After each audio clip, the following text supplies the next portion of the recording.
সবাইকে welcome back to another long vlog. আর কালকে সকালে হচ্ছে আমাদের পিকনিক স্টার্ট হবে। তো তার আগে আমি আজকেই ব্লগটা স্টার্ট করছি, কারণ এখন থেকেই আমাদের কাজ শুরু হয়ে গেছে। কি কাজ দেখবে, দেখো কড়াইশুঁটি ছাড়ানো। সবাই মিলে বসে এখন কড়াইশুঁটি ছাড়াবো। আমার মা এসছে, বাবা এসছে, ওরা সারপ্রাইজ দিয়েছে। ওরা প্রথমে বলেছিল আসবো না, তো কড়াইশুঁটি ছাড়িয়ে নেওয়ার পর আমি চলে গেছিলাম মার্কেটে ইয়াররিং কিনতে। Good morning. আজকে সকাল 6টায় উঠে পড়েছি, এখন 6:10 বাজে। ব্রাশ ট্রাশ করে এসে পড়েছি মেকআপ করার জন্য। মেকআপ করে তারপর ড্রেস ফ্রেস পরবো। ফ্রেশ হয়ে গেছি, চলো তাড়াতাড়ি করে মেকআপটা করে নেওয়া যাক, কারণ 7টার মধ্যে আমাকে বেরোতে বলেছে। 7টার মধ্যে আমার মনে হয় না হবে, কারণ মেয়েকেও রেডি করবো।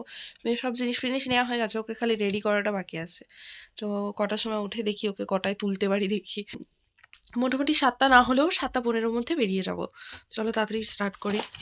রেডি হবার পরে আরোহীকে তুলে আবার রেডি করলাম, তারপর জিনিসপত্র গোছালাম, ওর কি কি লাগবে পিকনিকে গিয়ে, যদি এক্সট্রা জামার দরকার পড়ে সেগুলো গোছাতে গোছাতে এত সময় লেগে গেছিলো, আমি আর ভিডিও শুট করতে পারলাম না। বেরিয়ে পড়েছি এবারে বেশি দেরি হয়নি, দেরিই হয়নি, এখনো সবাই আসেনি। এই বছর পিকনিকে বাস ছাড়তে একটু দেরি হলো, 9টা বেজে গিয়েছিল। কাউন্টিং তখনও শেষ হয়নি আর অনেকে তখনও আসেনি। তারপর সবাইকে কল করে ডাকা হলো এন্ড দেন বাস ছাড়লো। সবাই মিলে নাচা গানা করতে করতে জার্নিটাকে এনজয় করছিলাম। আমরা যেখানে পিকনিক করতে যাচ্ছিলাম ওটা একটা ভিলেজ এরিয়া, আর ওখানে ম্যাক্সিমাম চাষের ক্ষেত। প্রচুর সুন্দর ভিউ ছিল, অনেক রকমের চাষবাস হচ্ছিল, অনেক রকমের গাছপালা ছিল, সেগুলো দেখতে দেখতেই যাচ্ছিলাম, সময় কেটে যাচ্ছিল ভালো। বাবা আবার বাসে উঠে দেখি আমার শালটা মাথায় চাপা দিয়ে ঘুমিয়ে পড়েছে। ও আচ্ছা, তোমাদেরকে তো বলতেই ভুলে গেছি কোথায় ছিল আমাদের পিকনিক। আমাদের পিকনিক ছিল সাপুরজি সাইডে, শিখরপুর নাম ছিল জায়গাটার। আর জানলার দরজার বাইরে থেকে দেখো কত সুন্দর সর্ষে ক্ষেত দেখা যাচ্ছে। এটা দেখতে দেখতেই সময় কেটে যাচ্ছিল আমাদের। এই যে দেখো, কথা বলতে বলতে পৌঁছেও গেলাম। আর একটা বাস নেমে গেছি আমরা, আরেকটা বাস ওই দিকে দূরে নামাচ্ছে লোকজন, আরেকটা বাস ওই দিকে নামছে, ওরা নামেইনি। এত সরু রাস্তা থেকে বাস ঢোকানো যাবে না, তাই জন্য আমাদেরকে হেঁটেই যেতে হয়েছে। হ্যাঁ, বেশ কিছুটা হাঁটতে হয়েছে, বাট পিকনিক স্পটটা কিন্তু দারুণ জায়গা ছিল। চলো তোমাদেরকে দেখাচ্ছি।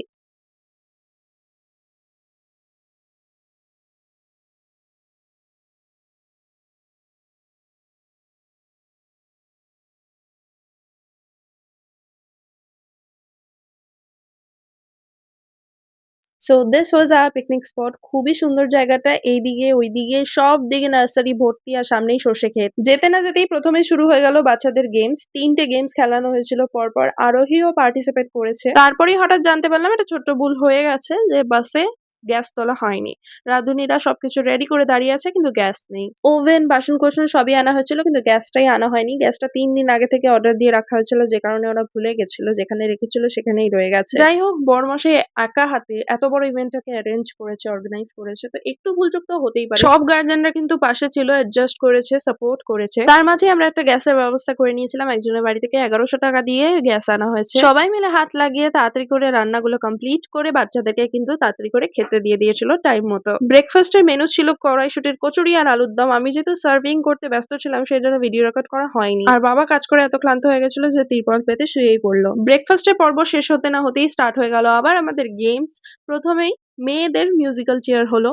এই বছর আমি আর পার্টিসিপেট করিনি, আর আমরা পেয়ে গেলাম এই গেম থেকেও আমাদের ফার্স্ট, সেকেন্ড, থার্ড উইনার। পরে একদিন ক্লাসে ডেকে ওনাদের প্রাইজ ডিস্ট্রিবিউশন হবে। মেয়েদের তো হয়ে গেল, এরপর পালা ছেলেদের, তাই ছেলেদেরও মিউজিক্যাল চেয়ার খেলানো হলো। বাচ্চারা দেখলাম এই গেমটার জন্যই বেশি এক্সাইটেড ছিল, যেহেতু স্যাররা পার্টিসিপেট করছে, আর ওদের বাবারা তো আছে, কিন্তু বেশি চিয়ার করছিল স্যারদেরকে।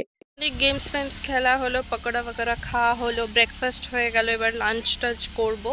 এই গেমস গুলোর পরে কিন্তু চিকেন পকোড়া আর ভেজ পকোড়া দেওয়া হয়েছিল। আর লাঞ্চে ছিল ফ্রাইড রাইস, চিলি চিকেন, চাটনি, পাঁপড় আর মিষ্টি। লাঞ্চের পরে ছিল সবার জন্য কফি খেয়ে সবাই ফটো সেশনে ব্যস্ত হয়ে গেছিল। তারপর একটা গ্রুপ ফটো তোলা হলো।